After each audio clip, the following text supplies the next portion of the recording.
ঠিক আছে, প্রতিদিন আমিও আমার এরকমই কাজই করব। চলুক, কতদিন চলে? কি মনে করেছেন কি দেশটা কি আপনাদের একলার পৈতৃক সম্পত্তি হয়ে গেছে আওয়ামী লীগের? যে গুন্ডা বাহিনী দিয়ে আমাদের প্রোগ্রাম বন্ধ করতে চান, পুলিশ বাহিনী দিয়ে প্রোগ্রাম বন্ধ করতে চান। সাহস থাকে কাউন্টার প্রোগ্রাম করে দেখাতেন, সাহস নেই।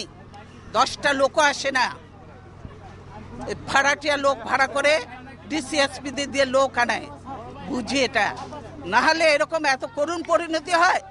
154টা সিট আনকন্টেস্টেড হয়ে যায়, আর বাকি রয়েছে কি? বাকিগুলোও করে ফেলবে। ওটা নিয়ে ওটা কোনো ইলেকশন নয়, এটা যে সিলেকশন হয়েছে, ভাগাভাগি নির্বাচন হয়েছে, এটা আজকে জাতির কাছে পরিষ্কার, দেশের মানুষের কাছে পরিষ্কার।